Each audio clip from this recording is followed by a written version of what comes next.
What's up? My name's Beck. You're watching Top to Bottom. Welcome. Oh, yeah. I am your host, and who's joining with me is the lovely Keenan. Keenan, what did you get me for Christmas? Look at how you flipped the script like that. Oh, see what I did right there? I'm Don't dodge the question. Don't stay on topic. Yeah, even Mint was like, whoa. What did he just do?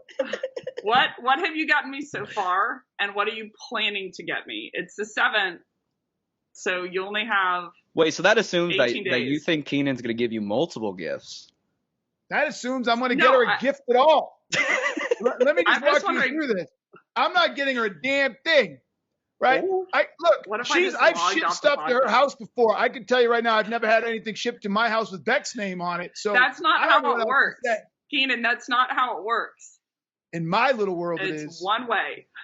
I may actually get her something. I may have to get her something just because. But no, I spent 2 weeks on a bus with Beck in 1 year, and I've quickly realized that if you didn't know any better, you thought Beck was an only child.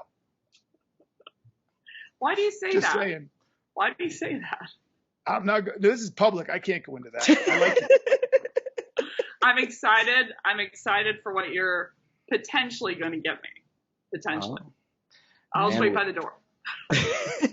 And with that, we're going on to the first segment of this podcast, which is Email Teardown.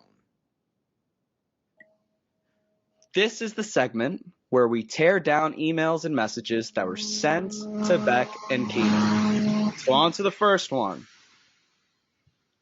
This one states, Keenan, you know that campaign success is to get your emails into customers' inboxes. That way, they're more likely to see and act on your messages. It is the most important thing to have in place when you are sending out emails. And yet, it is not as easy as it sounds. We at X Email Deliver provide complete deliverability services, audit your infrastructure, alignment of the SPF, D, KIM, and DMARC records, weeding out the spammy email keywords regularly, analyze the reports, and implement the strategies so that your emails are delivered. Please reply to this email with your availability to connect. Thank you, Linda Patricia, Business Manager, X Email Deliver. So Keenan, first, what do you think about this email? I think it's too long. I mean, it's just way too long. It took you almost a minute to read. Mm-hmm. I mean, that's just crazy, right? Look, I got the 10 pieces, right? So what was the subject line again? The subject line is, let me look at this. It should be email delivery ROI for you, Keenan. Okay, that's terrible. There's nothing intriguing about it. Look, there's nothing intriguing about this email. It doesn't get me wondering or curious. Number 2, it's way too long. Number 3, the ask is astronomical. You're asking me for 30 minutes of my time or something like that, asking me to decide if I want to meet. And then 4, I don't know what I'm getting for it. So what are they offering me for all that? So really, there's nothing redeeming about this email whatsoever. Now, Beck is always nice and finds redeeming stuff, but I see nothing redeeming about this email whatsoever. Well, Beck, what do you think? I know you have some improvements for this email. Yeah, so mine from a high level, I'm going to go mostly like email construction instead of high level. I'd say the first thing is that she opens with your name and then just a comma, which is usually going to, I've seen people go, hey, Keenan, or they say just Keenan. And from my perspective, the hey, Keenan is going to be, way too casual. The Keenan comma sounds like a command. So I'd say start it off with a hi, Keenan. Can y'all hear that in the background, by the way? Just so I'm 100%. Oh my gosh, this is going to be a rockin' show. So they're installing an alarm system above me. So I'm hoping that's not too distracting. So that's what I'd say for the first one. The second one that I'd say is that first paragraph, I would split it up into 3 different sentences. So 3 different sentences and she turns a period into a comma. So most of mine are grammar mistakes, but again, in the outro, she commands you to do something. So I'd stay away from commanding anyone to do anything from a high level because it'll make them essentially flip into the child ego state and then rebel. All right, we're sure on to our next message, which is to Beck. And it says, UPH has a book idea for you. Dear Beck, my name is blank, and I am a partner in the UPH. My team and I have an epic book idea for you that would greatly enhance your credibility and visibility. Do you have 15 minutes to talk this week? Hi, Keenan, what do you think about this message right here? They're overselling for starters, right? Why don't they tell you what the idea is? Like, this is the type of email that if you're trying, she doesn't have a problem right now, per se. And so what they're trying to do is they're trying to sell her on this idea that she may be missing an opportunity. Mm-hmm. So structure it in that manner that they see that Becc can see the opportunity that's missed. So speak to her content specifically and say, hey, we watch you write a lot about this. We're seeing a demand from our users for a book that could do this. We think that if you wrote a book on addressing these issues, we might be able to sell 100,000 or 5,000 or penetrate this market. And that will get Beck's attention. Right. But this is just all hyperbole. So what it feels like is a, what do you call those? A form letter that they send to everybody, and they have no great idea whatsoever. There's no great idea. It's just all hacked to get you on the phone. What about you, Becc? What do you think about this messaging? Yeah, so I double down on everything Keenan said. If they do have an idea, why not give it to me? Give me the idea right off, especially if you're going to say it's epic. The second thing that I would say is they ding it on my credibility. So if they think that the problem that they're solving is my credibility, from an ego view, it hits me in all the wrong ways. I don't know how a book would help with my credibility, but those are my two corrections. Ooh. Sorry. All right, perfect. Now, on to the next section, which is sales mythology. Now, this is the segment where we demystify common myths in the sales industry. So our first myth of today is open questions are always stronger than closed questions. Keenan, why don't you start us out on this one? Oh, my God, this is a myth. This goes back when milk was a nickel, as Becc likes to say.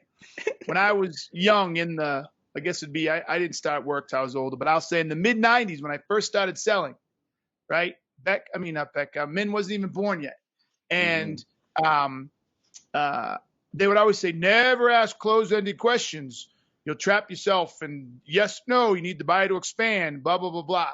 Well, the problem is that's BS, because you want to use closed-ended questions sometimes to anchor the buyer, to get the buyer to commit to something, to get the buyer to be explicit. You don't want everything to be implicit, but to be explicit. Yes, that's what I said. Or no, that's not really how I interpret it. Like, you want to anchor them and you want get them to be explicit. On the flip side of it is open-ended questions are fantastic. We like that. But the ability to weave them in and out, to be able to confirm, understand, grasp, assess, etc., is critical. And so therefore, no, there's not one better than the other. It's how you use them and when you use them. What about you, Becc? What do you think? Yeah, so I think that people are too doubled down often on what type of question it is, not the quality of the question or the goal of the question. So I think that people misdiagnose the root cause of poor discovery. They think that poor discovery leads is coming from that they're asking the wrong technique-based question. I'm not so worried about, I've mentioned it several times, my sister's a doctor. I don't think that she thinks, is this a situational closed question or is this an open-ended question that gets someone to talk? What she more thinks about is, what are the questions that I can ask that will help me quickly and effectively diagnose? So I would say the myth to me isn't just about the questions. The myth is that it's mostly technique driven when you're in the room, that makes a good seller. And it's, how can I diagnose instead? Well, speaking of techniques, our next sales myth for today is the main way to get better at selling is to get better at sales techniques. Becc, what do you think? Well, I think I just covered it unknowingly, covered it up. But the stem of it, I believe, is that most people think that the ability of a salesperson, that the expertise of a salesperson surrounds itself around how do you have a conversation, not how do I get to know my buyer better and how do I appropriately solve for their problems. So I think that's where the root is. It's getting loud here, so Keenan, I'm going to transition to you. Hi, Keenan. What are your thoughts on this myth?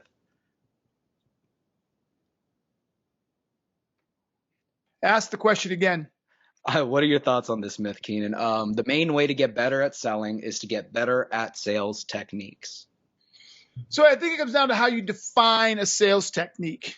So this is one of those situations where definition matters. If the sales technique is to teach someone how to mirror better, then no, it's not going to help you.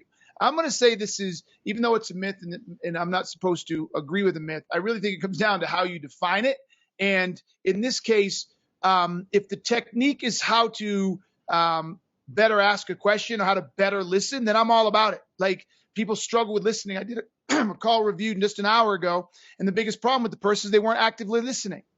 So if I can teach you how to actively listen, that's a technique. So yes. But if the technique is to how to, to do an assumptive close or how to mirror or no. So I think it really comes down to how one defines techniques. And if it's explicitly sales techniques, no. I think to Beck's point, it's about how do we teach somebody to understand an environment, how to understand their buyers, how to get more information about who their buyers are, the problems they're struggling with, et cetera. So it's more qualitative approach, how to understand the qualitative elements as opposed to, I can't say quantitative, but understanding the activities and how to do stupid shit. Like, if you wanted to solve for it, in my experience with the sales reps, they're trying to get better, right? So they're trying to get better by way of learning new techniques. So if I would shift that to how do I get to know my buyer's world better? Mm-hmm. Like, if I know you can start with what they're metriced on, then get to the problems that they normally run into that you solve for, then industry trends, statistics about their industry, segment trends, statistics about their segment, any kind of bridge-bound triggers of like history they've had with you or a common relationship that they have, or any kind of post-bound trigger of like any kind of relationship they've had in terms of your marketing team that was a non-hand raiser. It's like, start there. That's what's going to help you contextualize, and then you'll start worrying, in my experience at least, a little bit less about the technique behind it. Okay, on to our next sales myth of today, which is you should always sell up and go directly to the C-suite. Beck, why don't you start us off on this one? I don't know if this is weird to do because I know we're live, but it is so loud in here. Do we just want to reschedule for 45 minutes from now? I've been pinging y'all in the chat. Oh, I didn't see that part. No, we got people watching. I can't do it in 45 minutes. And if you can't hear, I got people in mind now. They're finishing my kitchen. Can you hear it? Oh yeah, just a little bit. Like, these are unforeseen problems that I wish they would have told me the impact of this in the moment. Okay, we're just gonna have to lean in. It's very non-me. So what was the question then? Got you. The myth is that you should always sell up and go straight to the C-suite. What are your thoughts on this? I think there's two different questions in there. It's I need them? Like, hold on, quick, Beck, just so you know, Monica Rosie with the giraffe, I'm not sure what that means. Hi, Monica Rosie, says it's not distracting. It's not distracting. No, it's okay. Craig Henderson, it's okay. Keep going. That was the impact that I was looking to avoid. Okay, that's a great thing to know. So I think there's two different pieces of selling into the C-suite. It's, should I prospect into the C-suite, and should I, like, if I don't have them on the line, should I do discovery on without the C-suite? So I'd say from a discovery perspective, if you get on the line, especially if it's an inbound and it's not in the C-suite, keep going. Like, the person who came in was either the person that was delineated out to evaluate the software product service off the bat, and you need to find what problem are you solving for them to earn the credibility and the right. A lot of people won't even let you go to the C-suite based on your first conversation with them, because you didn't build enough credibility with the first person. So that why would they want to pass you on to their leader? But from a prospecting perspective, one of the most effective plays that I ran in the past with my teams was not prospecting into the C-suite directly, but was prospecting into them with an ask to pass me down. So a lot of people love to pass. They love to defer. They don't want to actually put in the work, but they don't want to lose the opportunity of what if you could, hypothetically solve for a problem they're missing out. That's the question that's in their mind. So I called it a CXO pass down play, where I prospected the CEO or the CSO of the time, and I was looking to build enough credibility with them to have them pass me down to the person that I ironed out for them ahead of time, and it worked really well. It was one of our top performers. What about you, Keenan? What do you think? Should we go sell up straight to the C-suite? Hold on, I think you're muted. The answer is it depends, right? So like the myth is you should always. So that myth is true. You don't always sell. The answer is that is a myth. You don't always sell up to the C-suite. That being said, there are times where the C-suite is who you should be selling to. So if you're selling, like I just closed a deal the other day where we spent all our time talking just to the CEO. The CEO is the one who reached out. It's a small company. There's only 12 salespeople. He's the one who does all the work. So that's who you sell to. There are other cases where, here's a good one. I mean, we work with a giant Fortune 50. We're training all of their Asia and Australia people. I have no idea who that CEO is or C-suite is, and I'll never meet him. Never. And to even spend 2 seconds trying to sell them would just make me look like an asshat, right? So the bottom line is you don't always sell to anybody. You got to understand in the organization you're in who you should sell to. That being said, you got to figure out who to target, right? That's the other piece of this. And so who do you target? Well, you need to pay attention. I think that's based on the size of the organization. If it's 25 to 50 people, you bet I'm going after the CRO. If it's 5,000 salespeople, no, I'm not. I'm probably going after the director of enablement, maybe the VP of something like that, but I am not going after the CRO or the CEO. That's just ridiculous. Yeah, the piece I was going to add in is specifically enterprise. It's ridiculous to target a CRO. They don't have one. Yeah.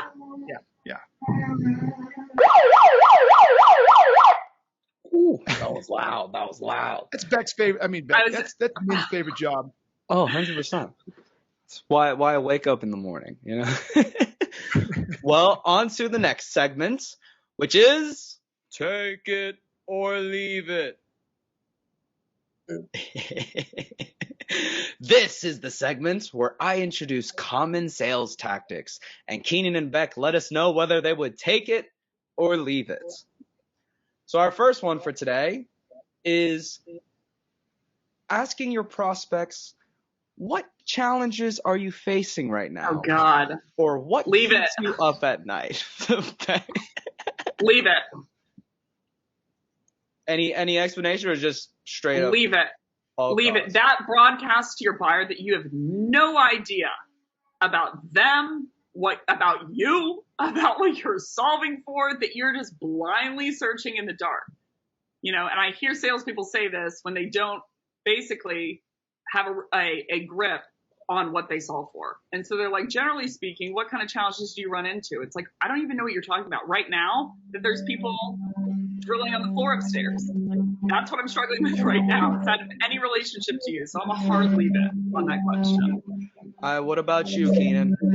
Oh, I'm a hard leave it too. 1,000% for everything Beck said. Listen, and I want to double down on what she said, that it just highlights your lack of understanding. It undermines your yes, look at this. Steve Liano. I think I read Liano. Pick solves that. The pick does solve that. You're a genius, bro. Because I literally had this problem again on this call listing I did this afternoon. If someone did that and I said, watch this. If you properly understand the space you're selling in and you properly understand the problems they're having, you don't have to ask them because it becomes perfectly clear. If I'm selling water and I'm selling it to two people, and I do this stupid metaphor all the time, and I talk to one of them and I find out, hey, where are you thirsty? I'm super thirsty. Where are you right now? I'm in the desert. How long have you been there? 6 days. When did your water run out? It ran out last night. How hot is it? 133 degrees. How close are you to the next water station? A 2 days walk. Is there any type of water anywhere within the next, 25, 30 miles? Not that I know of. I have no idea. I don't then have to say to them, okay, so if you don't buy this water, what happens? Like, what challenges do you face if you don't change? That I don't have to ask that question. I know the answer. It's a dumb question. It's a question that you use to say, I don't know. I don't know what's going on. Please, you tell me. The next one for today is comparing your product to your competitors during a demo. Keenan, why don't you start us off? Comparing your product. You're a TVET. You're a TVET. I can feel it. You're a TVET. Comparing your product to a competitor's? Yes, during a demo. During a demo. Yeah. Not only am I, no, I'm not a TVET. I'm going to take it.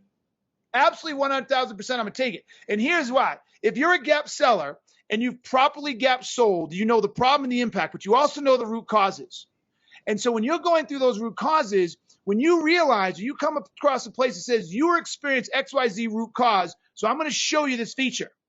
The reason this feature performs so well is our competitors or other people in the field, they do it this way, which will not provide the outcome you're looking for because. Now, I don't do it the whole time through, but if it's a way for me to distance myself from the competition at the root cause level, I don't say we're better, they're not. Be very careful here. I don't say ours is better and theirs isn't. What I say is the way we handle a particular root cause technical problem is more unique, and here's why, right? That absolutely take that shit all day.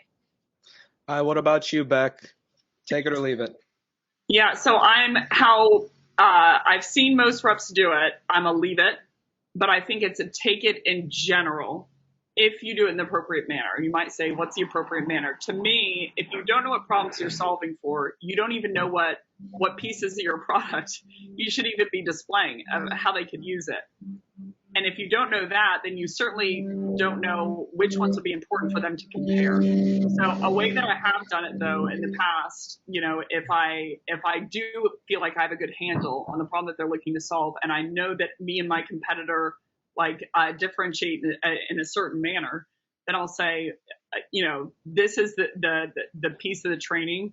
And the reason it's in here is early on, I ran into the problem of, hey, maybe this methodology is great, for instance, but I log into Outreach or Sales Loft or Sales Engagement, and then I think as the rep, one of the problems I ran into was, how on earth do I apply this? What email do I write based on this methodology, even if it is correct? And so I'm inherently hitting on a competitive, I would say advantage or differentiator for me, that I write templates.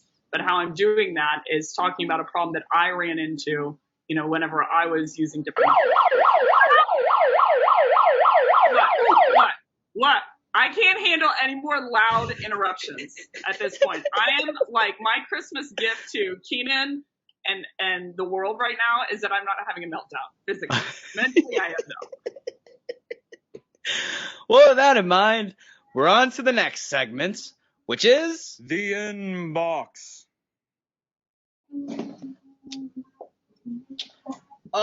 Yes. Always a pleasure to bring this one out. But this is the segment where Beck and Keenan answer questions from our audience. Man, tell our lovely audience how they can send in their submissions for us to answer. Oh, that's a great question, Keenan. Well, after we're done with this podcast, I'm going to post in the comments the link to our Google form where you can submit any questions you want concerning sales, and you'll most likely get onto the podcast. One smart person who did submit a question to the podcast is Robert Wayne from Hoboken, New Jersey. He asked, yes, Hoboken. You bought a piece of property there 25 years ago. Woo. Well, he asks, what role should AEs play after the sale? Should AEs transfer their clients completely over to customer success managers so they can focus on closing pipeline? Or should they continue having the relationship with the client even after the deal is done? Keep up the good work. Love your content. Keenan, what do you think about this? Like a lot of things, that depends. That really, really does depend. I think if you sell something like, and maybe my lack of knowledge could be challenged here, but I think if you sell something, let's say like Outreach and Sales Loft, where 90% of the sale has been done that upfront one, and now it's primarily just about maintaining it and making sure it works and make sure they're getting what they want out of it. No, I don't need the AE wasting their time. If you're selling, if you work for a company like where I used to work for, let's say Avaya, and you sell one thing, but there's 8 or 9 other departments you can sell to. There's other things you can sell on top of that, blah, blah, blah. And there's a constant selling motion. And there's what we'll say, there's hundreds of thousands, not millions of dollars of wallet share in that organization, then absolutely they need to stay connected and keep moving on. So I think that is an extremely situational question that is driven by the products that you sell, the people you sell to, the environment you sell in, et cetera. So I don't think there's a one size fits all on this one. What about you, Becc? What are your thoughts on this? Yeah, so I agree with what Keenan says. It's not a one size fits all. I would say that there are really two paths in my head. The first is you are marketed as an account executive on renewal, upsell, cross-sell. What's your KPI system set up to encourage you to do? And the other case is I'm not marketed on that. I'm just on new land. So selfishly, obviously, if I'm just on new land, then I'm going to keep my eye on net new clients. But in either case scenario, the thing I would be after post-purchase is, did they solve the problem that they were looking to solve with your tool? 80% of the time, the answer is no. Did they get the outcome that they were looking to drive? They're trying to buy an outcome. In my case, they're trying to buy more meetings, right? So even if it came down to, oh, well, the reps didn't adopt it or they didn't send the emails, reality is they spent money, and if they don't have more booked meetings afterwards than they did before, the purchase wasn't worth it. So I would stress keeping your hand in that deal and understanding, like, did your product, services, etc., solve the problem that they were looking to? And in my experience, I'll give one quick 2-second story and then pass. Like, it is going to cause more business than you know what to do with. So the quick story is, I had a client, worked with them to make sure that they solved the problem, asked them, maybe a month ago, hey, I know that we were looking to hit this quota. Did you actually hit this quota with the pipeline? And they were like, yes. And so I had the lagging indicator. And 2 days ago, they just pinged me. They were like, hey, can we just renew, same price point, send us a contract for an SKO in January? Quickest sale of my life, because I kept my hand in the deal to understand if they had solved the problem and how could I get them there. So I would, in either case, do that for, if nothing else, referral and consistent business. All right, this next question is from Rebecca Love from Boston, Massachusetts. Becc Love. Love Becc. He's probably nicer. Well, this is a quick one. This is, how can women in sales be taken more seriously and navigate this male-dominated industry? Becc, you have to start us off on this one. It's going to be pretty quick. Dominate them on the board. You want them to respect you? Outrun them. That's the fastest way, in my experience, to outrun them. Is to outrun them, and then the respect comes in tow. All right, Keenan, you have any additional last-minute thoughts on this, or last-second thoughts on this? Yeah. So listen to Becc, what this woman said. Listen to Becc, but then the broader answer is it shouldn't be her job. She shouldn't have to. Women shouldn't have to try to outrun men. Women shouldn't have to do that. Men should have to fucking get their shit together. Perfect. That was a big topic. Maybe we covered it in the rant too. Oh yeah, for sure. Well, on to the next section, which is the challenge. This is the segment where Keenan and Becc break down a challenging subject within the sales industry. And today's challenge is how to overcome losing to the status quo. So Becc, why don't you start us off on this one? Yeah, so I'm going to define, let's start with the definition. I'm going to define status quo as they went through an evaluation process and they told you, a la the new book, Jolt Effect, that they told you that they are good as is. I think there's a stark difference after reading that book, in my opinion, between that and indecision. Indecision is they went through the demo process, and then you didn't hear from them. Or they either told you that they're going to move forward and then you didn't hear from them, or you just didn't hear from them afterwards. So I think that there's a difference there. So overcoming status quo to me is relatively simple. Indecision is going to be a little bit more tough, and that's what's going to gobble up your deals, which we can get into in a second. But status quo is understanding the cost of them staying as is. Where are they now? What metric are they trying to hit? And, a la Keenan's brilliance, like, what's the gap there? And if they're deciding to move, as is, what's the cost to them? that's going to help you overcome for yourself and your own understanding and for their understanding. In my experience, even when I'm asking them questions, sometimes they don't even know the gap until I outline it for them. They don't realize the cost of not moving forward. So if you're good about that, up front and understanding that, that's going to be the first step. I'm going to pass to Keenan now. I think he might have froze a little bit. Yeah, maybe his face is stuck like that. Well, in the meantime, Becc, why don't you give us a little bit more insights on how to overcome? Keenan's back. Am I back? Keenan's back. All right, perfect. All right. So here's the deal.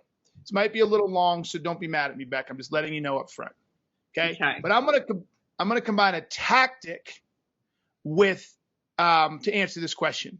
But in order to do that, I need to explain to people why it happens in the first place. Okay. So when people sell in traditional selling environments today, 99.9% of all salespeople combine two things at the very end of the sale at the exact same time. One of them is what we all do, and that is they ask the person to close or get the person to commit to buy, like the decision to buy the very end. Like, I'm going to buy you. I'm going to buy your product, buy your service, and buy whatever. That's the first one they do. Unfortunately, what they also do at that exact time, unbeknownst to themselves, is they ask the buyer to decide to change. So what happens is you get to the end of the sale, and the buyer has to quickly, in that that hour, that 2 hours, that one day, whatever, they get to the very, very end, everything's done. They're like, okay, do we want to change, and should we change to you? And that's too much. That fucks the whole thing up. And I have gone on a rant 1,000 times how stupid that is. If you properly gap sell or you properly sell, you should go through the process of discovering the problem's impact root causes. You should diagnose what's happening in their organization. You should define the size of the problem, define the size of the impact, define the gap, outline the future stages, and it's all right there. So before you say a damn word about your product or service, you literally get the buyer to a place that says, so understanding this, it seems to me this is a place that you cannot continue to move forward. Or it seems to me that changing is probably what you need to do. You separate the conversations. You don't confuse the decision to move forward with the decision to choose a product. And so when you do that, it's almost impossible to lose to the status quo. It's almost impossible, because if you get them there and they say, well, you're right, we can't do this, then they start looking for a product. They've already bought the idea that they can't stay where they are. So the next decision they have to make down the road is, okay, I'll buy you or somebody else, but the decision to change has been done. So to get to the end of that process and say, we're going to stay the same is like 1 in 100, and usually something's happened. The economy changed, something new CEO came in, it's unforeseeable shit, but had nothing to do with just changing on the status quo. So that's a long one, but that's so important. People miss it. You've got to get the yes, I need to change in the first 20% of the sales cycle before you talk about your product or service. I do want to go into, that's a good point, and I do want to go into basically where you're going to lose a lot of the deals is going to be indecision, and this came across my desk, so to speak, a couple of weeks ago, and I've been thinking about it a lot. And I want to go into the things that you can do to counteract it at the end. Because you have to understand, if we're defining indecision as your buyer says that they do want to move forward, like they do believe that the problem is big enough, at that point, what they're having to march through, they're not wondering, is this problem worth solving so much, especially at that point? From my view, what they're wondering is, are you going to be able to solve the problem for them? That's what they're not confident in. Yep. They're not confident that you're necessarily going to solve it for them. And so they say, okay, I'm going to move forward. And then they have to, there are a number of things that they're going to lose at this point if you don't solve the problem for them. They're going to lose internal political capital. They might lose support from their team. They might lose their job. And now they've essentially sped up. If what they're scared of is they're going to get churned if the problem stays as is, you've essentially exacerbated that problem. By now the problem stays as is, and they lost internal capital and monetary capital. So the things from my perspective that you can do to take someone and counteract someone out of indecision is either, number one, finding additional root causes, impacts, problems that they didn't know about that you can solve for, or number two, increase their assurance that you're the one to solve for it. Because at the point that they say that they're ready to move forward, they have to imagine like a big gauntlet right before they march down the aisle. Because then they're having to go and fight for it internally, talk to procurement, talk to legal, talk to different stakeholders internally. And so that increases the price tag in their head of the decision if they get it incorrectly. So the main thing that people optimize for is the assurance, that your product is going to be the one to solve it. And how sellers do that, and I think it's crazy to even think about, is that they just say like, yes, we can absolutely solve that problem and we're the number one and you should go to G2 and you should go to all these reports and reviews that say we're the one to solve for it. What I'm confident in is when the person in front of me, put the org aside for a second, the person in front of me, I'm confident that they know what my problem is, and I'm confident that they have the knowledge in specific to help me get there. So I think you end up solving for their assurance that you're the one to solve the problem, that you will solve the problem, by having the ability and expertise to be able to diagnose things that they didn't know. Every time you find out something they didn't know, or every time you present them with a statistic that they didn't know that affects them, it wins you credibility in the room. So they're like, okay, this is the person who can actually solve this problem for me. So that's where I think the lion's share of deals are left out, is because they're like, okay, let's say Keenan's selling into me, that I'm like, Keenan doesn't know anything about me, and he doesn't know anything about my product or his own product really in relationship to me. So I'm going to be the one that's left with the task to understand how his product can solve my problem. So how you can counteract that is by inserting your expertise, by finding out things for them, about them, that will help them that they didn't know. Okay, now my rant's over. Keenan, you go. Okay, so so Beck's right, but I'm going to tell you how to do that. I'm going to tell you how to do what Beck just said. It's not just about knowing enough. It's not knowing how to do it and what to do. Okay? What? It's uncovering. Keep going. Yeah, but it's not just uncovering. And here's the key piece, right? It's what you uncover. So everybody take notes here. This is going to be some of the most freaking specific thing I've ever shared with you.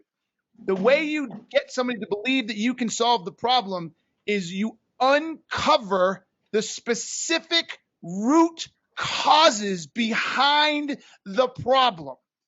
So if you know specifically what's causing the problem, the very specific root causes, then when you show your product or service, you align your product or service with the specific root causes. Mm-hmm. And that's how you do it. So I'm going to pull this out of my ass, but if you have code deployment issues, and you know exactly what's causing those code deployment issues, could be that how the certain GitHub works, and how that specific out of GitHub drops the code in, and how it works with another coding on the same thing, and how it doesn't provide a certain level of visibility. Then you say, let me show you.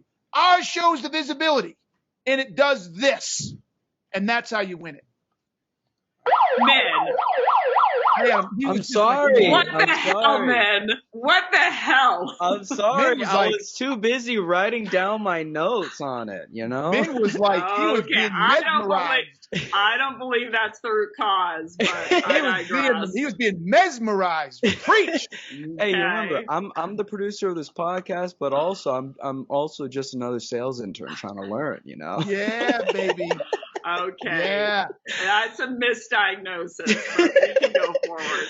We're on to our last segment, which is the rants. This is the segment where Beck and Keenan give us their closing thoughts. So, Beck, what is your rant for today? Do we want to bring up the rant, Keenan, of the question earlier? Is that what we want to cover in the rant? Well, no, you cover whatever rant you want to cover, Beck. I support you. Well, okay, It's apropos. It's apropos to this episode, so to speak. And so she speaks French. So I wanted to double down on my experience, and this could be, again, take it for what it's worth. My experience of how you solve the issue, of do guys respect me in the workplace? Do they not respect me in the workplace? The main contributor, in my opinion, I'm going to get lit up for this, is how are you performing? So the number one way to grab credibility, and I agree with Keenan, what he was saying earlier, that it's not fair, necessarily that we would have to do that we would have to outrun people, or that we would have to, 2x results, or that we'd have to be at the top of the leaderboard to earn respect. But I can tell you that in my experience, when you do that, it's like a catch-all for most. It's a catch-all. If I'm at the top of the leaderboard, it's not up to, my gender identification of, that's not a contributor. All of a sudden, if I'm 2 or 3x past your number, then that's going to earn an inherent amount of respect. So my biggest advice on that topic is to buckle down and just start reading. Read, educate yourself, find the opportunities that are going to educate you on how do you get savage in your craft. That's what will solve for it in the moment, of like, if I'm a top performer, then all of a sudden that's going to change the opportunity. Now, there are always going to be a certain amount of people, though, even though you're at the top, that they're still going to try and discredit you. Those are, in my experience at least, those are the exception, not the rule. Usually people will turn around and say, like, okay, like there's some credibility to be had here. There's some things that I can learn here. And so it's like, work with those people, identify if you don't have those people in the room. My biggest push, though, is instead of, if I had the choice, and this is just me, this is probably the only time that I will talk about this topic. If I had the choice between, I'm going to spend time, I have an hour, and I'm going to spend time, talking about this, that guys should respect me, or I'm going to spend that hour learning how I can beat them, I'm going to spend my hour in the latter of how do I get to the top of the leaderboard, not only for you as a woman, but for you in general. That will open up more doors. So that is my main advice to women out there of like, I wouldn't focus so much, or at least the main favor that I did myself is not focusing so much there, but focusing all my attention, alacrity, calories, sweat, blood, and tears on how do I become the best freaking rep for my clients, for my company, and for myself that I can be. And when you start there and you finish there and you spend all your time there, at least in my view, I'm saying my experience 100 times, but in my experience, these thoughts and ideas tend to fall lower priority. In my view, it's probably going to land me on CNN for all the wrong reasons. But Keenan, what's your rant? As the father of 3 girls, I'm going to end that there. That's the way to end it. All right, perfect. Well, that's our podcast. All right, everybody. I'm That's Keenan. awesome. Thank you very much for listening to this episode of Top to Bottom. I'm not really sure what number we're on, but that's okay. Every Wednesday, live, 12 o'clock Mountain, we do our best to take you down the sales world from top to bottom. And I'm back. See you next week.